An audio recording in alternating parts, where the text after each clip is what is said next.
Bismillahirrahmanirrahim. Assalamu alaikum dear students. Today we are going to deliver the lecture for class 7 students and the subject is science. Its first unit name is Structure of the Living Organisms. We'll study its first topic, which is structure of a flowering plant. A flowering plant typically has two parts. Its first part is vegetative part and second part is reproductive part. Vegetative parts has further three parts: the stem, root and leaf. If you look at the characteristics of the stem और तना typically ground के ऊपर होता है. इसी तरह से some stems grow underground like potatoes and ginger. आलू और अदरक वगैरह के जो स्टेम है वो ज़मीन के नीचे भी हो सकते हैं. स्टेम के ऊपर लीव्स होंगे. बड्स और फ्लावर्स और फ्रूट्स स्टेम पर टिपिकली ग्रो करते हैं. जो स्टेम्स हैं ये बिल्कुल सीधी खड़ी होती हैं, लेकिन कुछ स्टेम्स हॉरिजेंटली भी होंगी, जिस तरह से स्ट्रॉबेरी प्लांट है या वाटरमेलन है या कद्दू वगैरह की जो बेलें होती हैं वो ज़मीन के साथ साथ हॉरिजेंटली भी जाती हैं. इसी तरह यंग स्टेम्स बिल्कुल सब्ज कलर की होती हैं ड्यू टू क्लोरोफिल. असल में क्लोरोफिल का कलर ग्रीन कलर का होता है, जिसकी वजह से पौधा हमें सब्ज नज़र आता है या ग्रीन नज़र आता है. स्टेम के ऊपर टाइनी होल्स होते हैं जिन्हें स्टोमेटा कहा जाता है. These are used for the exchange of gases like oxygen and carbon dioxide. Stem के बिल्कुल टॉप के ऊपर एक बड होगी जिसे टर्मिनल बड कहते हैं, जो ग्रो करती जाती है और इस तरह से स्टेम की जो लेंथ है वो इंक्रीज करती है. और स्टेम की साइड्स पर जो बर्ड्स होंगी उन्हें हम ऑक्सिलरी बर्ड्स कहेंगे, जो ब्रांचेस और फ्लावर्स वगैरह बनाने में मदद देती हैं.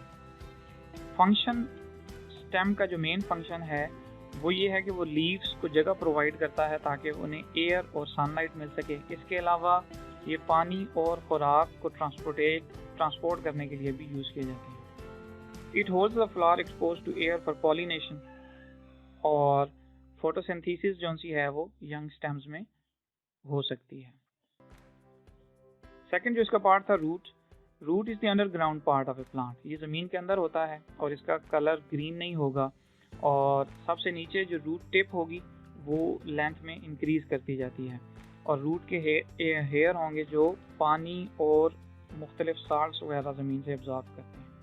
अगर हम टाइप्स ऑफ रूट्स की बात करें तो it has tap roots, fibrous roots and adventitious roots. Tap root वो रूट होती है जिसमें एक मेन थिक रूट होगी, इसे हम टैप रूट कहेंगे, मिसाल के तौर पर कैरेट और रेडिश. फाइब्रस रूट वो रूट्स होती हैं जिनकी बहुत ज़्यादा ब्रांच्ड रूट्स होती हैं of the same size like घास जिस तरह से होती है. इसी तरह से एडवेंटिशियस रूट्स वो रूट्स हैं which directly grow from the stem are called as adventitious root. मिसाल के तौर पर प्याज है, ऑनियन. इसी तरह रूट्स के फंक्शंस की बात करें तो ये पौधे को ज़मीन में फिक्स करने में मदद देते हैं और it absorbs water and salts from the soil.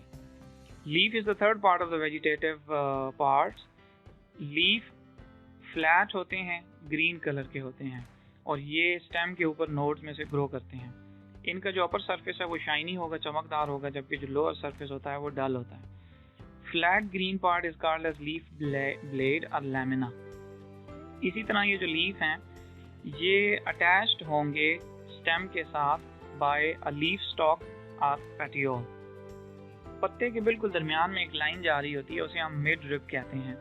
और उनकी साइडों पर मिड रिब से मुख्तलिफ वेन्स का एक नेटवर्क जा रहा होता है for the transportation of food and water. Functions of the leaf. Leaf के जो फंक्शंस हैं वो ये हैं कि ये फूड प्रिपेयर करते हैं for the plant through the process of photosynthesis.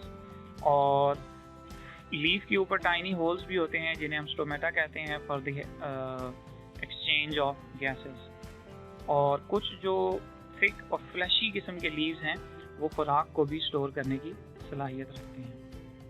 Thank you very much. Stay home, stay safe. अल्लाह हाफिज़.